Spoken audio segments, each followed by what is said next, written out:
ова издание. Економијата во САД креирала 225.000 нови работни места во јануари. Убиен лидерот на Ал-Каида во Јемен.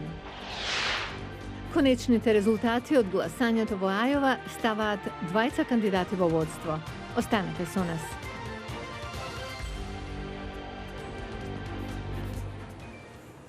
Добро вечер, ова е ТВ журналот Newsflash на гласот на Америка на македонски. Јас сум Лилица Китановска.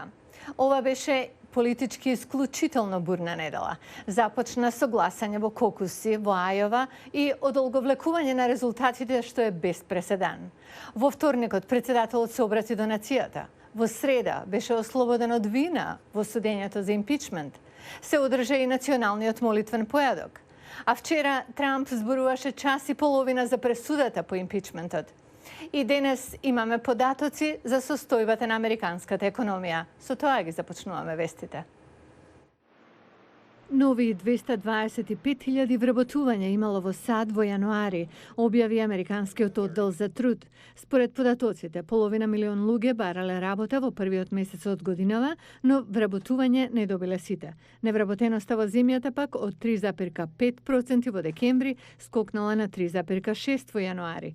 Петочниот извештај покажува дека економијата и натаму следи растечки тренд. Невообичаеното топло време во овој период на годината придонело за повеќе вработувања во градежништвото. Само во јануари градежните компании вработиле 44.000 лица.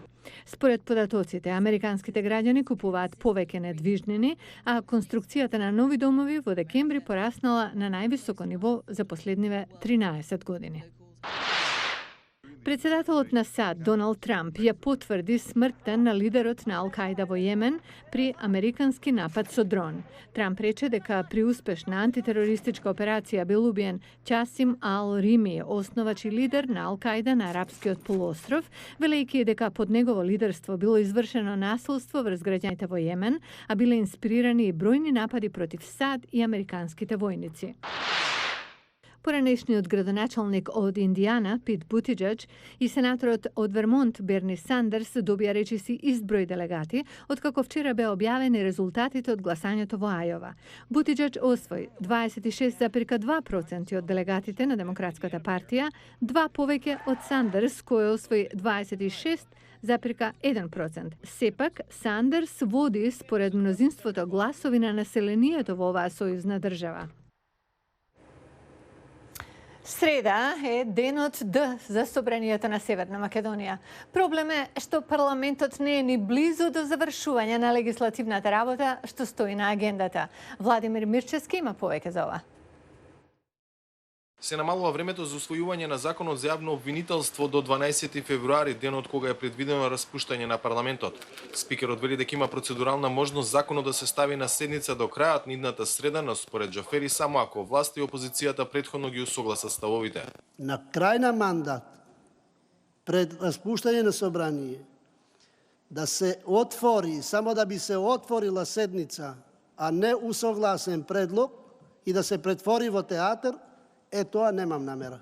Разликите меѓу СДСМ и ВМРО ДПМН остануваат големи со мали шанси да се надминат во претстојните неколку денови. Опозицијата не попушта, власта се надева дека се уште има простор за договор. Ни треба закон кој што ќе донесе апсолутна правда. Таков закон можеме да имаме само и исклучиво доколку се прифатат забелешките, односно предлозите на ВМРО ДПМН. Сметам дека се уште има простор да се изнајде соодветно решение и да овој парламентарен состав го донесе и закон за јавно обвинителство. Денешната изјава на евроамбасадорот Жбогар е последна во серијата пораки на дипломатите дека закон мора да се донесе. Indeed, Commission didn't put the public prosecutor law as a condition. Европската комисија не го стави законот за јавно обвинителство како услов, но тоа е нешто што треба да се направи од повеќе причини. Прво, за граѓаните да веруваат во правда и дека ќе има одговорност за кривичните дела. Тоа е важно за повеќето земји членки, зашто е демонстрирање на посветеност на владењето на правото. Освен Унијата и САД повикаа на носење на овој закон. Усвојувањето на предложениот закон за јавно обвинителство ќе демонстрира подготвеноста на земјата за владење на правото и борба против корупцијата. Ова треба да биде поважно од партиските интереси и политики, порача американската амбасадорка Брнс во својот минатонеделен настап. За Гласот на Америка од Скопје, Владимир Мирчевски. Додека бројот на заразени со коронавирусот во САД продолжува да расте, туристите доаѓаат во Лос Анџелес, каде викендов е време на Оскарите. Анџелина Багдасиријан известува од таму. Низ аеродромот во Лос Анџелес минуваат околу 80 милиони патници годишно. Голем дел од нив се туристи кои доаѓаат во Калифорнија за да чекорат по булеварите на славните во Холивуд. Дури ни заканата од коронавирусот не ги спречува. Овој лет што туку пристигна од Шангај. Вработените на аеродромот и новинарите ги пречекуваат патниците со маски. Туристи од целиот свет се мешаат со нив. Коронавирусот исплаши многумина, но тоа не беше доволно за да се откаже патувањето во срцето на американската филмска индустрија. Енрике и неговите пријатели допатуваа во Лос Анџелес од Бразил. Да, страшно е зашто многу луѓе носат маски. Ние се исплашивме зашто немаме маски.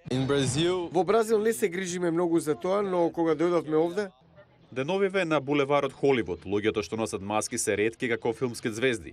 Од Канцеларијата за здравство на округот Лос Анџелес велат дека ситуацијата е под контрола, па од тука нема место за грижа. Одете и уживајте. Запомнете дека треба често да ги миете рацете, особено пред да јадете, како и да избегнувате да ги допирате носот, очите, устата во текот на денот, но уживајте. Ако сте болни, не излегувајте. Можете да ги заразите и другите. И најголем дел од посетителите не изгледаат загрижени.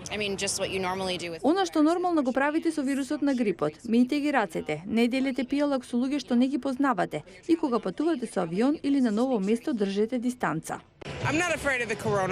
Не се плашам од коронавирусот. Постои шанса да го добиете, ама не можам цел ден да шетам со маска. Добро ми е вака. Единственото место во Лос Анџелес каде има помалку туристи е кинескиот кварт. Зградите во ова соседство на времето биле внимателно дизајнирани за да послужат како филмски сцени. Не е вообичаено е да се видат празни познатите знаменитости на овој кварт, како овој ресторан кој служел и за филмски сцени.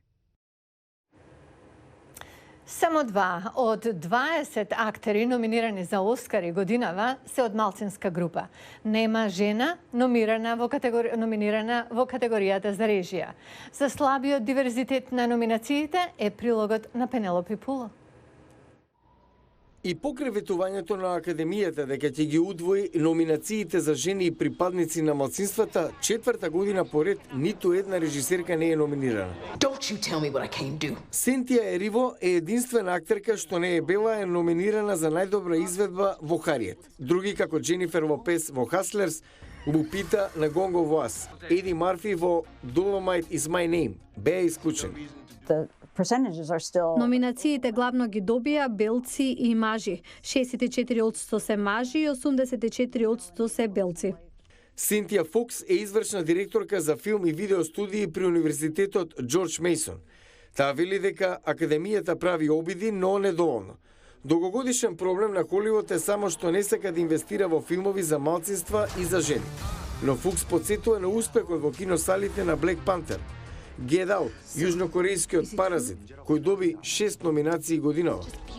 И додека Академијата полека се прилагодува кон малцинствата и жените, младата генерација се оддалечува од Оскарите. Паѓањето на рейтингот тоа го покажува, вели Ричард Крек, експерт за медиуми при Универзитетот Џорџ Мејсон. Мислам дека младите одбираат друго. Академијата ќе мора да се адаптира, можеби патот е кон стриминг. Синтија Фокс се согласува. Се повеќе стриминг компании продуцираат нискобуџетни филмови, што на корисниците им овозможуваат пристап од секаде во светот, со мобилна технологија.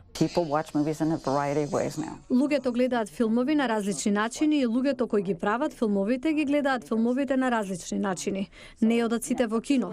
Тоа го знаат и Netflix, Amazon Prime, Hulu и Disney. Фокс вели дека се повеќе филмови се продуцирани надвор од системот на Холивуд. Традиционалната улога на Холивуд како епицентар на филмската индустрија изумира, а тоа им престои и на Оскарите, ако не се реформираат брзо. Тоа е се за емисијава. Поздрав од Вашингтон. До гледање до понеделник.